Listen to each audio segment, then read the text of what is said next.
Բարոյ ձեզ հարգելի հայրենակիցներ, ես Մարատ Հակոբյանն եմ Կիևից։ Այսօր Ուկրաինայի դեմ ռուսական լայնածավալ ագրեսիայի 1143-րդ օրն է։ Ձեզ համար նորից կարճ եթեր եմ պատրաստել ռազմաճակատից եւ քաղաքական ռազմաճակատի լուրերից բաղկացած։ Նախ իմ կողմից ասեմ, որ անչափ շնորհակալ եմ ձեր սրտանց մեկնաբանությունների, լայքերի եւ մեր եթերները տարածելու համար։ Ինչպես միշտ, եկեք սկսենք ռազմաճակատի նորություններով։ Դաժան մարտեր են ընթանում ինչպես Ուկրաինայի տարածքում, այնպես էլ Ռուսաստանի Բելգրադի եւ Կուրսկի մարզերում։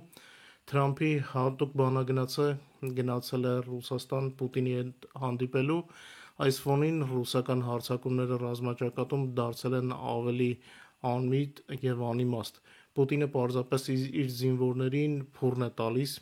միայն թե կես ժամով ինչ որտեղ առաջ շարժվեն, եւ այն որ կես ժամից հետո կամ 1 ժամից հետո նրանց զինվորները դաժան մահով են զոհվելու, նրան չի անհանգստացնում։ Դա մեր կողմի համար էլ էական չէ, թե ինչ հանգամանքներում ենք ոչնչացնում մեր երկիր եկած թշնամուն, բայց Ռուսաստանի քաղաքացիները մտածելու տեղ ունեն։ Անցած 24 ժամվա ընթացքում ռազմաճակատում գրանցվել է 148 ռազմական բախում։ Ընդհանուր առմամբ վերջին 24 ժամվա ընթացքում ոչնչացվել է 1210 ռուս զավթիչ եւ ավելի քան 300 միավոր զինտեխնիկա, ավելի ստույգ 367 միավոր։ Ընդհանուր առմամբ լայնածավալ պատերազմի սկզբից Ռուսաստանի կորուստները արդեն կազմել են 930,210 զավթիչ։ Ռուսական ավիառումբը կրկին ընկել Բելգրադի մարզի վրա, միջադեպի հետևանքով վնասվել է 8 բնակելի տուն։ Տեղի նահանգապետ Վյաչեսլավ Գլադկովը ավանդաբար շտապել է հարձակման մեջ մեղադրել ուկրաինական զինված ուժերին, բայց մենք հո ձեզ հետ գիտենք, որ բազում անգամ ռուսական ավիառումբերը հենց ընկնում էին Կուրսկի եւ Բելգրադի մարզերում, սա հերթական անգամ ռուսական սեփական տարածքի ռմբակոծումն է։ Ապրիլի 11-ին լրացավ 1 ամիս այն օրվանից, երբ Ուկրաինան Ամերիկայի միջնորդությամբ համաձայնեց Ռուսաստանի հետ արյունալի պատերազմի ժամանակավոր հրադադարին։ Պուտինը մերժեց այս առաջարկը, շարունակելով հարձակվել Ուկրաինայի խաղաղ քաղաքների վրա, սպանելով երեխաներին, ինչպես դա եղել էր Կրիվոյ Ռոգում, եւ հարվածելով բնակելի շենքերին։ Ինչպես հայտնի է, Ուկրաինայի զինված ուժերի գլխավոր շտաբից ապրիլի 11-ի դրությամբ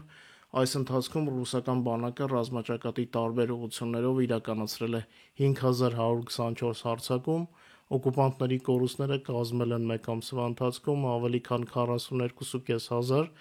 որից 21,000-ից ավելին սպանվել են։ Ավելին, Ռուսաստանը պլաններ է մշակում Ուկրաինայի հյուսիս մտնելու մասով, նրանք ցանկանում են առնվազն շրջապատել մեր Սումի քաղաքը։ Հայկական ասացված կա, չէ, ասում են հավը երազին կորեկ է տեսնում։ Հիշեցնեմ, որ ամենատպավորիչ կադրերը, որոնք չենք կարող ցուցադրել YouTube-ում, կարող եք տեսնել մեր Telegram-յան ալիքում, բազում հաճելի կադրեր կան մեր լսարանի համար, ռուսների համար իհարկե տհաճ, բայց կարևոր է որ նրանք էլ դա տեսնեն։ Անցնելով քաղաքական լուրերին, կուզեի սկսել Ամերիկայից նորություններով։ Ամերիկան մեծ որս է պատրաստում ռուսական ստվերային նավատորմի համար։ Ռուսաստանը կարող է կորցնել իր նավթը այդ ստվերային նավերի վրա գտնվող բեռի դեպքում, Այս ֆոնին Էստոնիան կալանել է ռուսական ստվերային նավատորմի 1 լցանավ։ Բրիտանիան հանդես է գալիս միջազգային տրիբունալի ստեղծման օգտին, որը կդատի Վլադիմիր Պուտինին Նյուրնբերգի դատավարության օրինակով, չնայած ԱՄՆ դիրքորոշմանը։ Հուսանք, որ ժամանակի ընթացքում Ամերիկան էլ կփոշմանի։ Մեծ Բրիտանիան ակտիվորեն աջակցում է Վլադիմիր Պուտինին դատելու համար միջազգային տրիբունալի ստեղծմանը, առաջարկելով Նյուրնբերգյան դատավարության մոդելը որպես նոր դատարանի հիմք։ Լոնդոնը մտադիր է մոտ ապագայում հանդես գալ ի պաշտպանություն այս նախաձեռնության, չնայած Դոնալդ Թրամփի առարկություններին, գրում է Telegraph-ը։ Ինչպես գիտեք, այս օրերին եվրոպական մայրաքաղաքներում տարբեր միջոցառումներ են տեղի ունենում ի պաշտպանություն Ուկրաինայի, Գերմանիայի եւ Մեծ Բրիտանիայի պաշտպանության նախարարների նախագահությամբ։ Առաջին անգամ հանդիպում է կայացվել Ռամշտայնի ձևաչափով առանց Ամերիկայի։ Ուկրաինայի պաշտպանության կոնտակտային խումբն է հավաքվել։ Մասնակից երկրները պայմանավորվել են ընդլայնել օգնությունը Ուկրաինային, մասնավորապես էլեկտրոնային պատերազմի ոլորտում։ Նորվեգիան միացել է դրոնների կոալիցիային, որը աջակցում է Ուկրաինային Ռուսաստանի դեմ պատերազմում։ Ուկրաինայի գործընկերները խոստացել են ռեկորդային 21 միլիարդ եվրոյի օգնություն այսօրվա Ռամշտայնի ընթացքում։ Այս մասին հայտնում է Մեծ Բրիտանիայի պաշտպանության նախարար Ջոն Հելին, որի մասին հաղորդում է BBC-ն։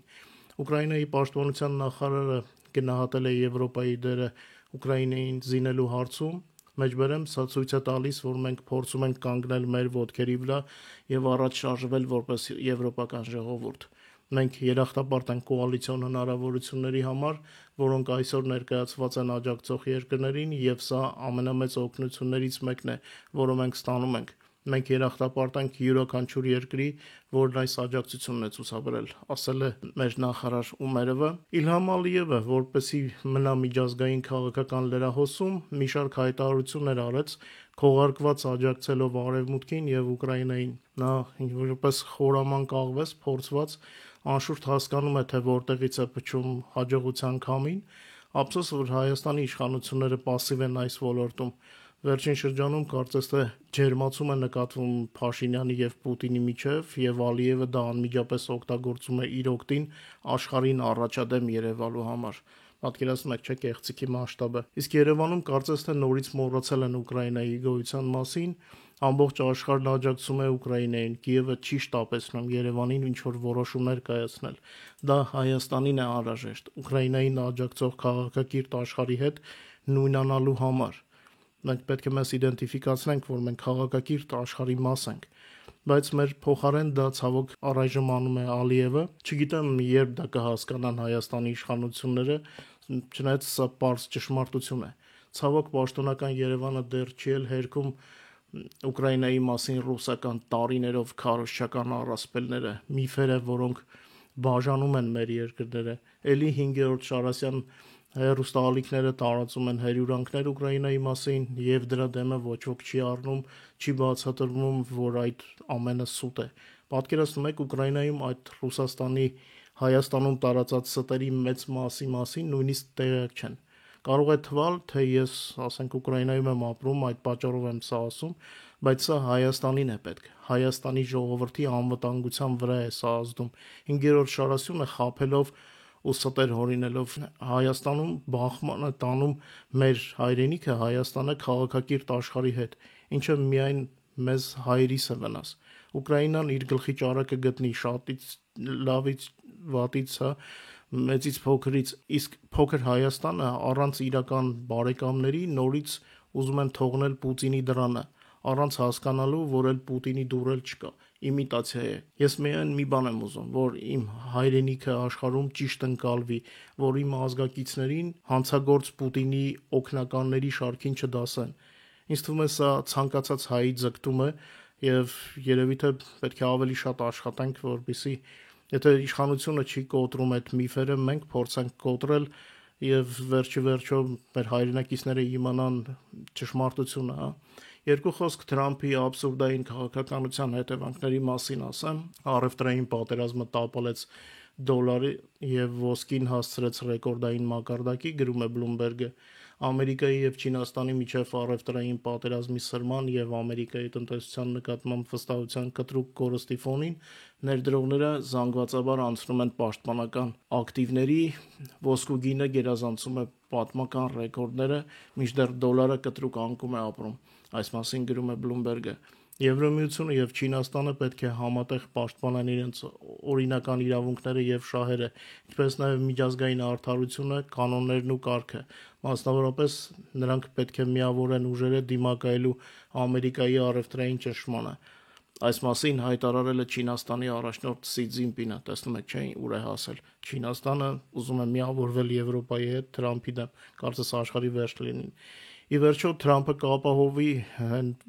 միջավայրը, որ աշխարհը միավորվի Միացյալ Նահանգների դեմ։ Տխուր պատկեր է, բայց մենք չենք ընտրել այս ճանապարհը, Թրամփը նորմալ հունից կարծես բոլորին հանել է։ Չգիտեմ ինչպեսին ստացվեց մեր եթերը, խնդրում եմ մեկնաբանություններում արձագանքեք։ Այսքանով ավարտեմ ուրբաթ օրվա եթերը, շատ չի երկարացնեմ։ Ձեզ լավ հանգստյան օրեր եմ մաղթում։